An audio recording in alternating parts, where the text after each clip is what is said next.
today, but I am recording this video so that you guys don't get off track and we're able to keep up with all the other classes and do all the activities that we want to do. So just a quick review of what we did the other day. We went through the Declaration of Independence and we sectioned it out by preamble, being paragraphs 1 and 2. Paragraph 3 is the Declaration of Rights. And then if you turn the page, paragraphs 4 all the way through 32 are the list of grievances, and from 33 to the end is the conclusion. We got into detail of page 1, or AKA page 18 of the Declaration, and we talked specifically about paragraph 2, how it's all one big sentence. It actually has 71 words, and the whole reason it is one big sentence is because Thomas Jefferson wanted to make sure the king understood that every single one of these things in this list is as important as the other. He wanted to kind of shove it in his face almost, that all of these rights and these powers were given to us by God, not by him. Okay? The last thing we kind of talked about was unalienable rights, how these are the rights that are impossible to take away or give up. A government cannot take these away, yet the British Empire were trying their darndest to do so. Okay, so we are now on the next page. However, what I want you to do is bracket right here at the beginning of paragraph 3 and go all the way onto the next page, and you're going to end that bracket after happiness. Okay? This entire thing, again, is one sentence.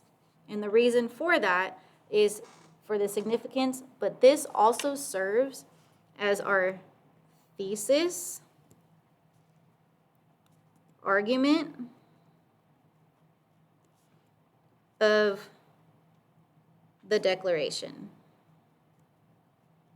AKA, this is our thesis. This is what the entire thing is all about. So let me reread that to you real quick.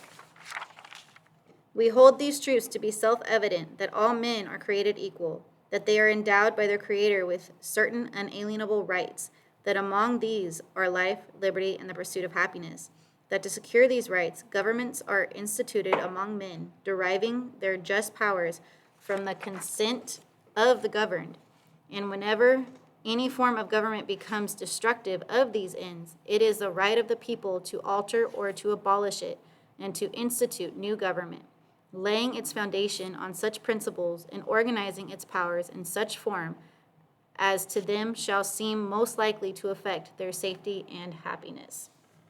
So like I said, that is our thesis, okay? This is the outline of the rest of the document, what it's going to talk about, okay?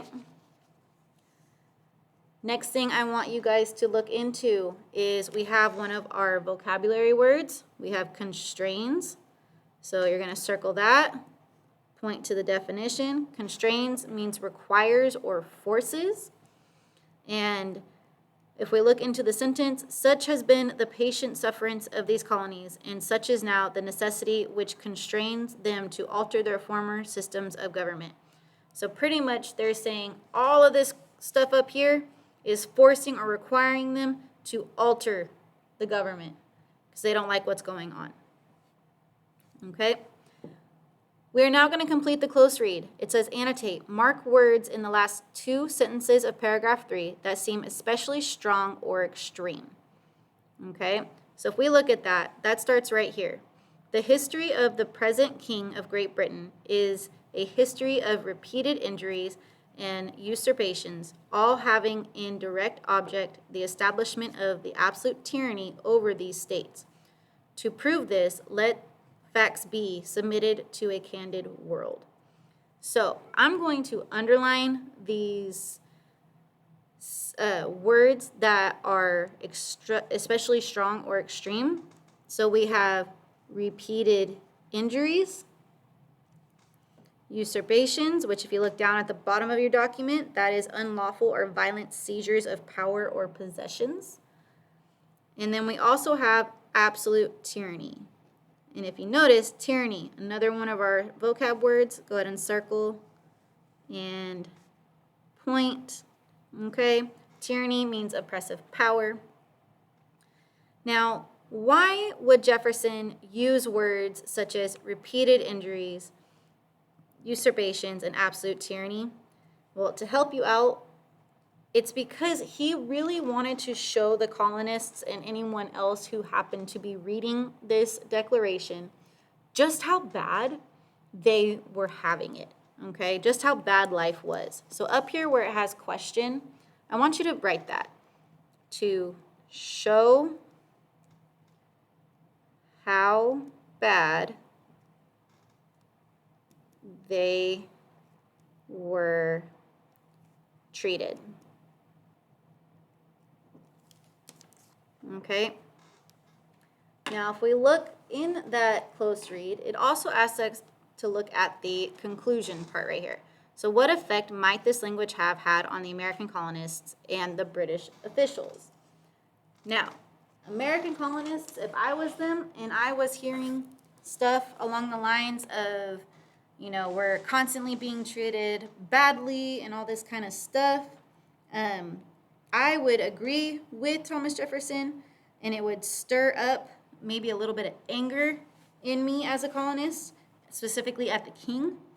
But then if I'm looking at it from like the British officials' point of view, it honestly is going to tick me off and get me a little bit on the defensive side. I might even feel insulted by it, and some may even look at Jefferson possibly as a traitor, going against the original country, okay?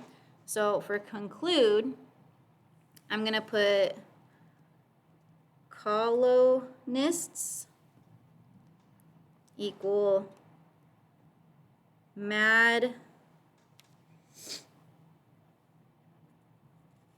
at king.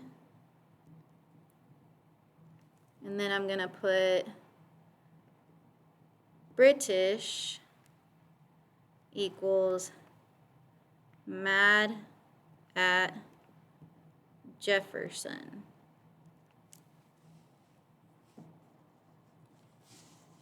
And I apologize, I know that's a lot crammed in a little area.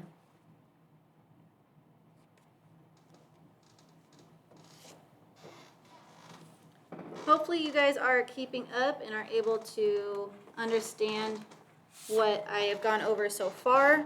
I'm going to go ahead and continue on right here, and we'll get more into it in a second.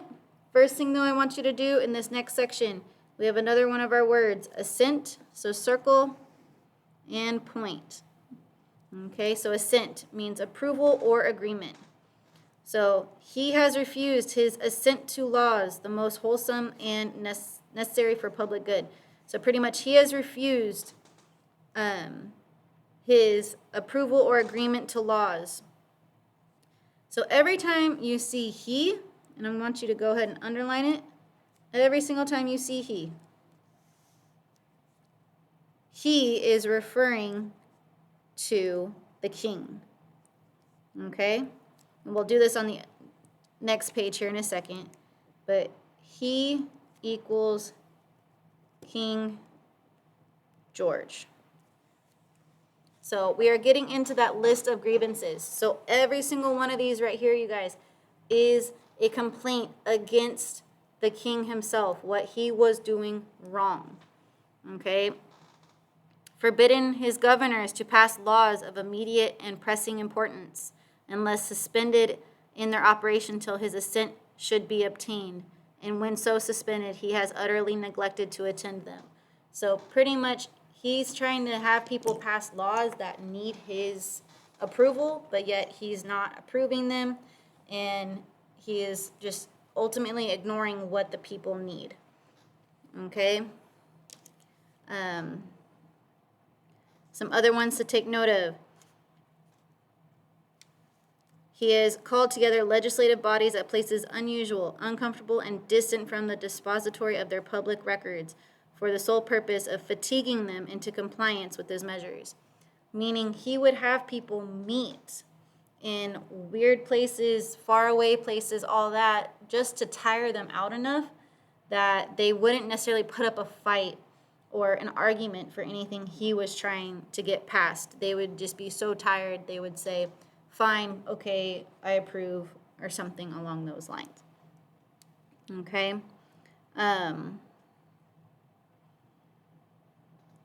Another thing to take note of is he has endeavored to prevent the population of these states for that purpose, obstructing the laws of naturalization of foreigners, refusing to pass others to encourage their migrations hither, and raising the conditions of new appropriations of lands. Ultimately, right here, they're talking about how he has prevented people from coming over to the colonies, and he's done multiple things to obstruct them through laws of naturalization, meaning laws regarding them being able to go other places. Okay? So if you're still following along with me, please turn your page over to the next page. And first thing we're going to do is underline all those he's. He. And then just keep going down the line.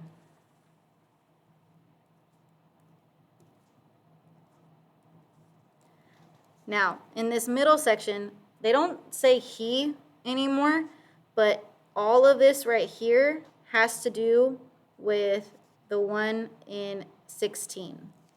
Okay, so it says, he is combined with others to subject us to a jurisdiction foreign to our Constitution and unacknowledged by our laws, giving his assent to their acts of pretended isolation, for quartering large bodies of armed troops among us, quartering meaning housing, for protecting them by a mock trial from punishment for any murders which they should commit on the inhabitants of these states, for cutting off our trade with all parts of the world, for imposing taxes on us without our consent, for depriving us in many cases of the benefits of a trial by jury, for transporting us beyond seas to be tried for pretended offenses, for abolishing a free system of English laws in a neighboring province, establishing therein an arbitrary government and enlarging its boundaries so as to render it at once an example and fit instrument for introducing the same absolute rule into those colonies, for taking away our charters, abolishing our most valuable laws, and altering fundamentally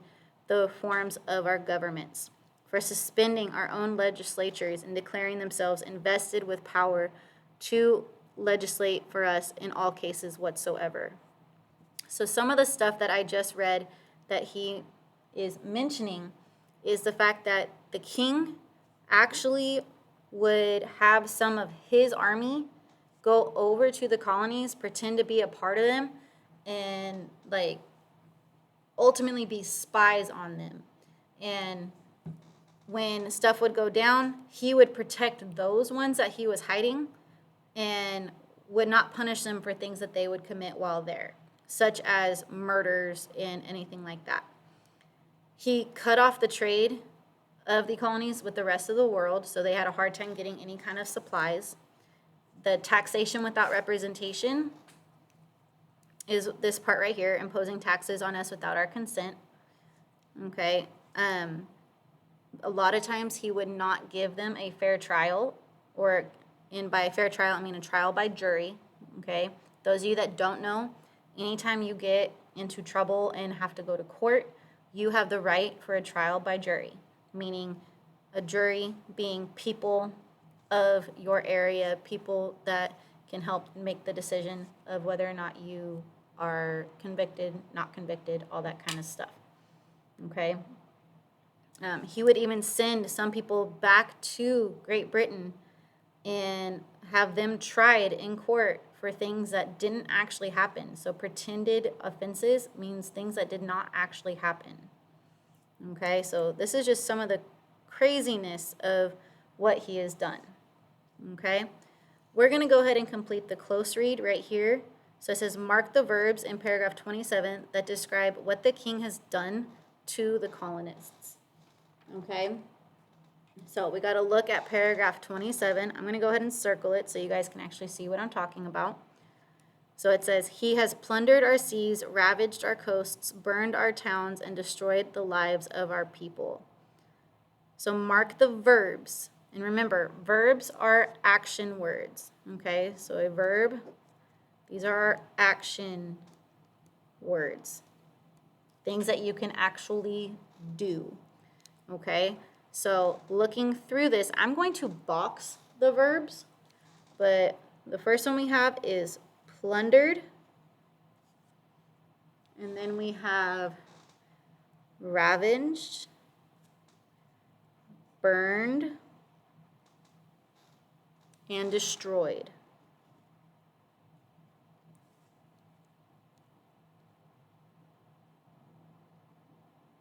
Now, it asks, why do you think Jefferson chose these specific verbs? If you paid attention, these are some strong verbs. Plundered, ravaged, burned, destroyed. They all sound very negative, right? So why did he pick those specific ones, right? Not only are they negative, but if you have someone saying that you've been plundered, ravaged, burned, destroyed, right? He's using these as a way to frighten the colonists into what has really happened. He wants to draw attention to just how bad the king is and how malicious his behavior has been and how it is negatively affecting and harming the colonists. Again, he's trying to make the colonists feel something. He's trying to get them to understand just how bad it is. Okay? So for this question, I'm going to go ahead and draw an arrow like this. And we're going to answer it right here. So why do you think Jefferson chose those verbs? Okay? These verbs are negative / violent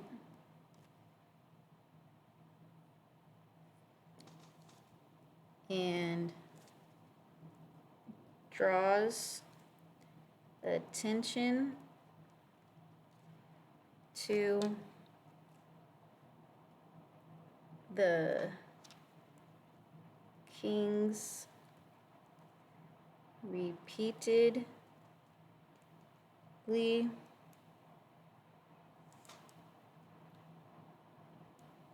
bad behavior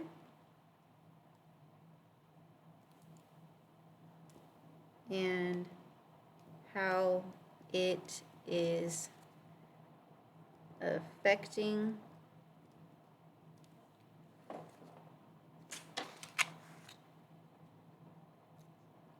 the colonists. Okay, so these verbs are negative / violent and draws attention to the king's repeatedly bad behavior and how it is affecting the colonists.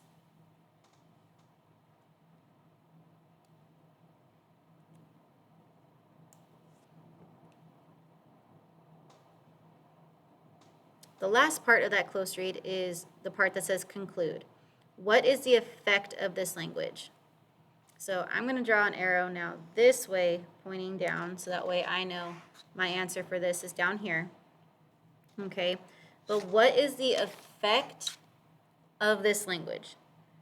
So these are very violent and negative sounding verbs, right? We already said that they are representing his bad behavior and how it's affecting the colonists, right? Well, the effect of this language is that it's getting the colonists to feel resentment and hostility and violence towards the king. Okay, so I'm going to put that in easier and more simple terms. Okay, so we can conclude that these verbs demonstrate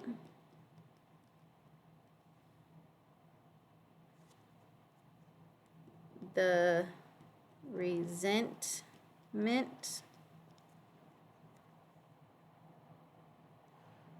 and hostility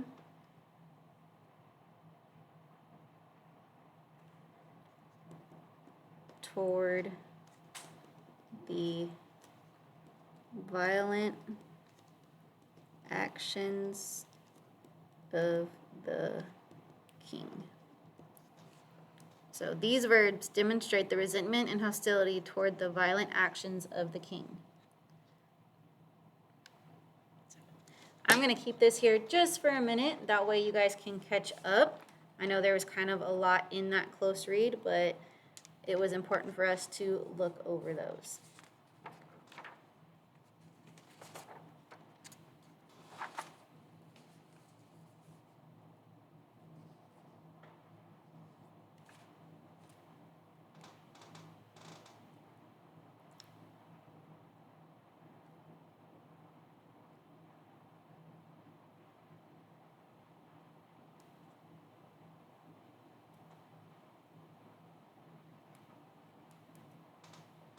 Okay, I'm going to go ahead and move on.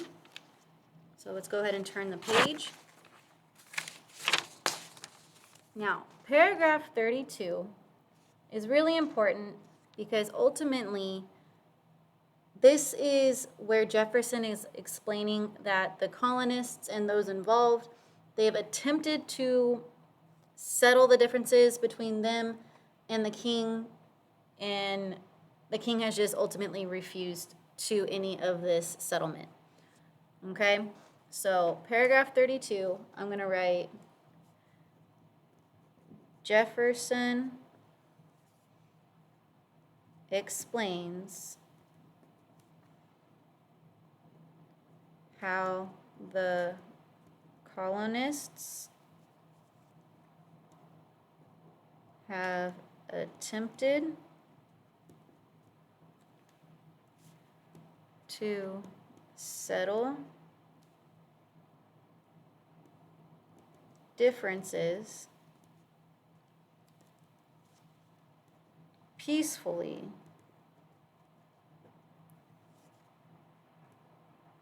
but king has refused them.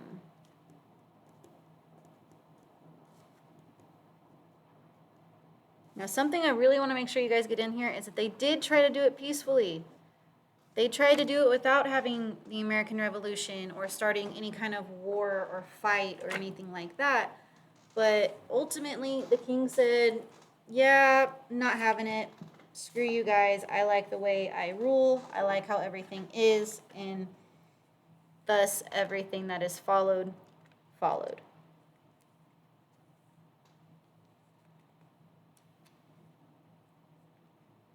Okay. Now, we have two of our words. We have this one right here, so circle it and point. This one means accept something reluctantly but without protest. So up here when they're saying we have tried to do this peacefully, we have tried to settle this, they get down to this part, we must therefore accept it very reluctantly that it is a necessity which denounces our separation and hold them as we hold the rest of mankind, enemies in war, in peace, friends. So pretty much we must reluctantly accept that this is what it is, and we now are saying we're done. Now, in the conclusion, we have one other word. We have rectitude right here, so circle and point. This means morally correct behavior or thinking, aka uprightness. Okay, so we, therefore, the representatives of the United States of America in General Congress assembled, appealing to the Supreme Judge of the world for the rectitude of our intentions, do in the name and by authority of the good people of these colonies solemnly publish and declare that these united colonies are and of right ought to be free and independent states, that they are absolved from all allegiance to the British Crown, and that all political connection between them and the state of Great Britain is and ought to be totally disinvolved. So remember, the conclusion, this is the formal Declaration of Independence from Great Britain. Okay, so in this paragraph, or in the conclusion, this is where they finally are saying, we are done. We've given you our grievances. We have explained to you the rights that we are supposed to have. We have explained to you what independence is and why it's important. Here is the formal, we are done. Okay, and it even says right here that solemnly publish and declare that these United Colonies are and of right ought to be free and independent states.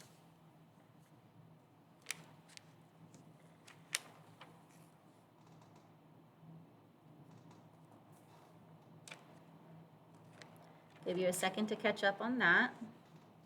Let me see if I can fit this whole thing in one page.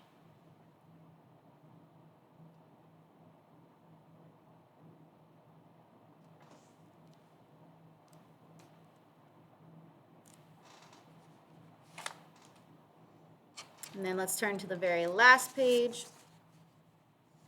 Okay.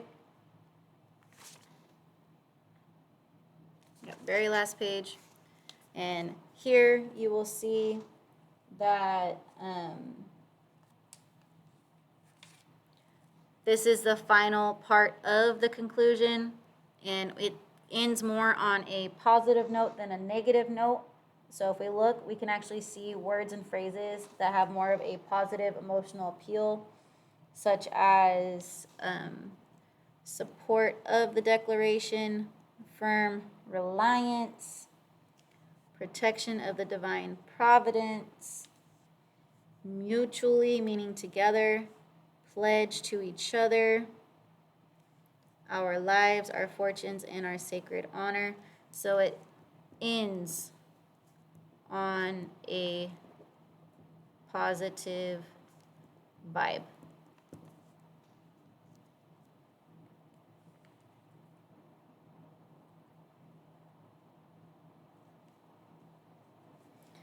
Ultimately, Jefferson wanted this to not only be a, hey, this is what has been done wrong to us, but he wanted to give the colonists some hope for change. Okay, so it ends on a positive vibe, equaling hope for change. Okay? I mentioned it the other day, but if you do look through these signatures, you will notice there are a lot of Georges, a lot of Williams, Johns, and Thomases. Very, very popular names back then. Okay? So, if you're able to get this far in class, what I need you to do now is you will turn to page 23 and you will work on the comprehension check that is there. You do not need to do number 4 or the research. Just do 1, 2, and 3. Okay? Hope you guys have a good day. I will see you when I get back.